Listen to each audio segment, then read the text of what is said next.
A Christmas Carol in 3D. A Christmas story that predates Santa Claus. How is that even possible? This was the third Robert Zemeckis movie that used motion capture, and it's an enormous improvement from The Polar Express.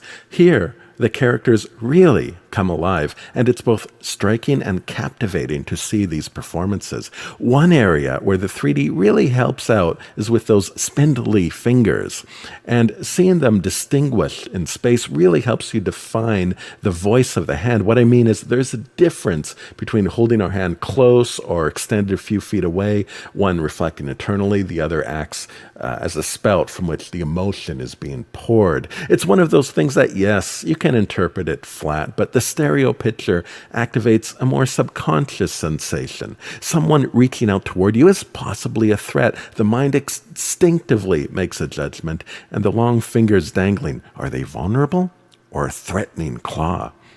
Another instinct of the mind is to judge the weight of things. If we don't see a thing as being detached, then that instinct becomes a little blurry. If I look at a magazine with a car on the cover, do I sense the weight of the magazine or the car?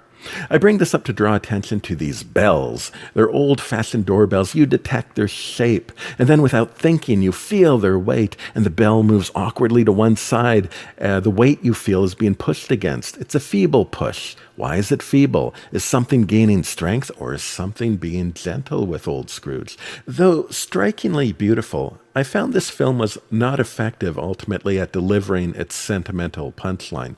One problem was it created this colorful but stark reality that cast a very somber tone, yet frequently broke that spell by inserting cartoon sight gags you might find in Looney Tunes. I suppose it was meant to relieve tension, but I felt it mostly just broke character.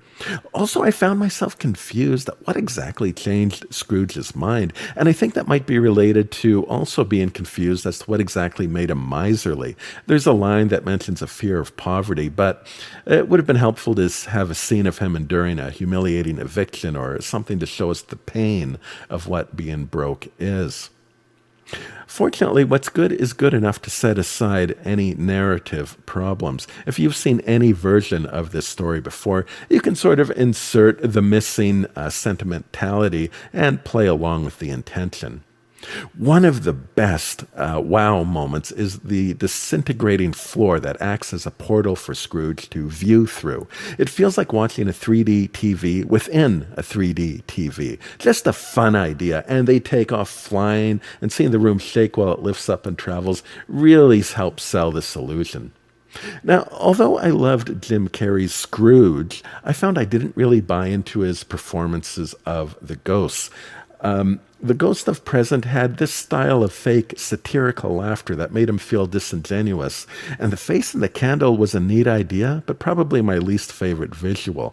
Ironically, for a candle, it felt very cold and detached. Also, perhaps because it was bright white, the candle often just seemed to be like cardboard flat. As a kid, I felt I related to the spirits, encouraging Scrooge to be kinder and gentler. As an adult, though, I've grown to relate more to Scrooge. He makes sense to me now. Life is hard, and whatever you may have, people are lining up to take it. Towards the end, there's a lot of what you could describe as roller coaster, funhouse ride scenes. I suppose they might be trying to convey Scrooge's state of mind, but I struggled to connect with it emotionally. However, it was a visually fun romp through a dark nightmare landscape. The flat mats employed in Polar Express seem to be largely gone, and the 3D here is more fleshed out, and it felt like they were showing off their newfound freedom to fly around the city landscape. It is a bit dark for my liking, but it's still really fun in 3D. And there's also a fun transition at the start from a flat book to a 3D image and then into the movie. And usually this sort of playful 3D is reserved for the end credits. It's cool to see something different have a role in the movie. Also, starting off the movie with Marley's burial was a good choice. Other adaptations will explain who he is, mostly when he appears, but it's better to appreciate that appearance moment on a visceral level and not have to play catch-up as to the facts of who Marley is when you're trying to soak in his ghostly appearance for the first time. Marley, bound by chains of regret, and there are some nice slow shots that allow us to appreciate them in 3D, but the stereo seems to pull back during his most dramatic moments when he's flinging his anchors around, and so unfortunately we never quite get that thrown out of the screen. Apparently, A Christmas Carol was written as a response to the Puritans of the day who condemned Christmas. But I imagine Dickens didn't change any Puritan minds. It is a rather godless tale, which takes the idea of salvation as not a gift for the taking, but a challenge for the measuring. But it's a nice idea that there comes a day that lets us wash all regrets away.